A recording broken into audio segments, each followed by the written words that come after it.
কাছে সকল দল সমান। এই কোরআন স্পর্শ করে বলছি, আওয়ামী লীগ, বিএনপি, জামাত, জাতীয় পার্টি, জাসদ বাসদ সবাই আমার কাছে সমান। কোনো মিথ্যা মামলা আমার জানা মতে আমি রাখবো না। এবং দেশের বাইরে থেকে যারা দেখছেন সবাইকে আসসালামু আলাইকুম। এবারে আমি বাংলাদেশ সংসদীয় আসন 272 নোয়াখালী 5 কোম্পানিগঞ্জ কবিরহাট অশ্বদিয়া নেয়াজপুর থেকে এবারে প্রতিনিধিত্ব করছি এমপি প্রার্থী হিসেবে। আমার মার্কা হচ্ছে কলম। জনতার দল মনোনীত কলম মার্কার এই প্রার্থী হয়ে আমি এই মহান সংসদে শুধুমাত্র বেওয়ারিশ, নিঃস্ব, অসহায়, পচাগলা মানুষদের জন্য একটা বেওয়ারিশ মেডিকেল কলেজ করা এবং এই মানুষের এই যে কিছু চাহিদা যেটা আমি সরকার থেকে না এনেও অন্তত সবাইকে নিয়ে পারবো, সেরকম কিছু ওয়াদা আজকে করব। সেই ওয়াদাগুলো আমি পবিত্র কোরআনে স্পর্শ করে, আল্লাহ বলছে ওয়ালিল্লাহি, তোমরা আমাকে নিয়ে কসম করো, এবং আল্লাহকে কসম করে সাক্ষী রেখে নামাজ পড়ে এসে অজু অবস্থায় সজ্ঞানে আল্লাহকে সাক্ষী রেখে আমি আমার নির্বাচনী ওয়াদাগুলো করছি। এবং যেহেতু বাংলাদেশ নৌবাহিনী, বিমান বাহিনী, পুলিশ বাহিনী, আপনার চাকরির পাসিং প্যারেডে কিন্তু কোরআন শপথ করেই হইতে হয়, তাই এটাও আমার কাছে মনে হয়েছে যে আসলে আমি কতটুকু এই কাজগুলো করব, এটা জনগণের কাছে আমার অনুভূতিটি ব্যক্ত করা উচিত। মহান আল্লাহ তো সৃষ্টিকর্তা আল্লাহ রাব্বুল আলামিন দেখছে অন্তরে কি রয়েছে, এই জন্য আমার জায়গা থেকে আমি স্পষ্ট ক্লিয়ার করছি। তো আমার যে আয়োজনগুলো, সেই আয়োজনগুলোর মধ্যে থাকবে সন্ত্রাস নিজে করব না, অন্য কেউ করতে দিব না। চাঁদাবাজি নিজে করব না, অন্য কেউ করতে দিব না। নিয়োগ বাণিজ্য নিজে করব না, অন্য কেউ করতে দিব না। টেন্ডার বাণিজ্য নিজে করব না, অন্য কেউ করতে দিব না। গৃহহীনদের গৃহ না করে আমি নিজের জন্য ঘর করব না। অসুস্থ কাউকে বিনা চিকিৎসায়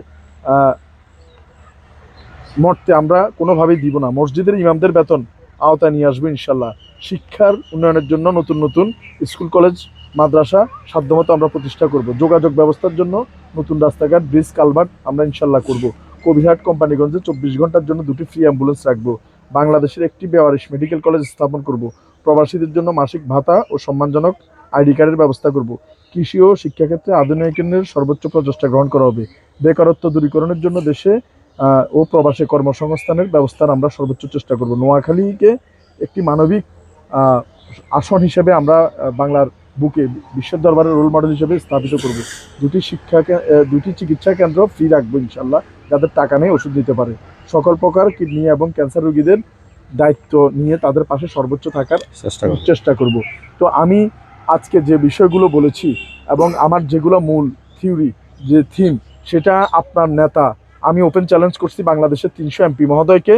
আপনারা যারা সংসদে যাবেন সেটা তো দূরের কথা, আমার আসনেও যারা আছেন তাদেরকে চ্যালেঞ্জ করছি, যদি এটা করতে পারেন আমি আপনার দলে থাকবো। কিন্তু আপনি এটা করতে পারবেন না, কারণ আপনার যে বিশাল দল, যে দলই আসুক না কেন, কে মন্ত্রী হবে, কে এমপি হবে, সব কিছু কিন্তু, কে চেয়ারম্যান হবে, মেম্বার হবে, উপজেলা চেয়ারম্যান হবে, মেয়র হবে, এটা কিন্তু দল থেকে নির্ধারিত হয়ে যায়।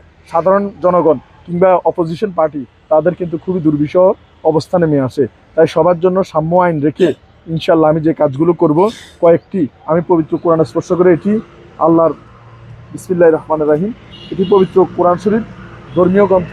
এই পবিত্র কোরআন স্পর্শ করে আমি আমার নির্বাচনী শপথ করছি যে আমি নিজে চুরি করব না এবং অন্য কেউ চুরি করতে দিব না। শুধু তাই নয়, আমি এখনো পর্যন্ত ঘর করিনি।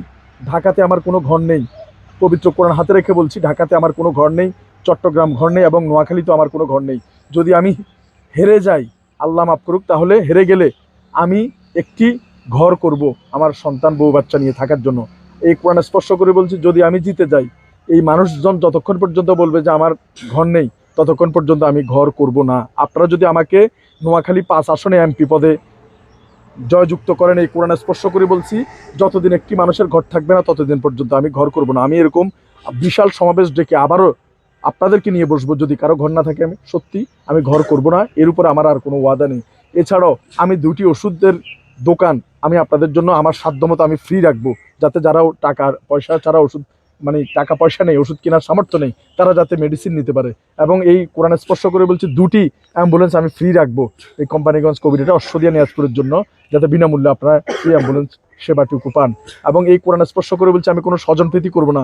এমন কোনো মানুষ থেকে টাকা নিয়ে যে আপনি মেম্বার হবেন, চেয়ারম্যান হবেন, মেয়র হবেন, উপজেলা মেয়র হবেন, এই কোরআন স্পর্শ করে বলছি, আমি টাকা নিয়ে এরকম কোনো মানুষের কাছে আমি বলবো না যে আপনারা এটাতে আপনারা নির্বাচিত হবেন, আমাকেই টাকা দেন। এবং কোরআন স্পর্শ করে বলছি, আমি জোরপূর্বক কোনো জায়গায় নিজের জানা মতে কোথাও টেন্ডারবাজি সন্ত্রাসবাদী কিংবা কোনো ধরনের অবৈধ কর্মকাণ্ডের সাথে আমি আমার জানা মতে কোরআন স্পর্শ করে বলছি আমি লিপ্ত হব না। এবং আপনার নেতা না বলতে পারলেও আমি ইনশাল্লাহ বলতে পারি। এবং আমার কোনো ধরনের মানুষ যাতে অসহায়ত্বে না পড়ে, যত ক্যান্সার রুগী এবং যত কিডনি ফেলিউর রুগী আছে, এই কোরআন স্পর্শ করে আমার সাধ্যমতো আমি সর্বোচ্চ তাদের নিয়ে একটা সমিতি গঠন করে প্রত্যেকের পাশে ইনশাল্লাহ আমি দাঁড়াবো।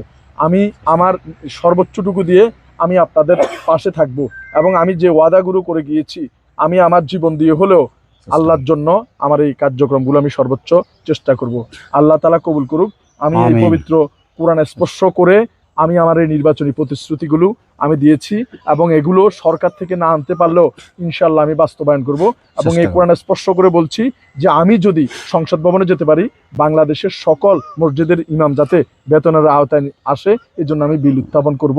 শুধু তাই নয়, এবং প্রবাসী ভাই যারা আছে তাদেরকে এককালীন ভাতা কিংবা মাসিক ভাতা কিংবা তাদের একটি কার্ড, যে কার্ড দ্বারা তারা দ্রুত যে কোনো সলিউশন পাবে এবং তাদের অবাক্ত কথাগুলোই তাদের অধিকার আদায়ের জন্য সংসদে, মহান সংসদে প্রবাসী ভাইদের আবক্ত কথাগুলোর বিল উত্থাপন করবে কোরআন স্পর্শ করে আমি বলছি।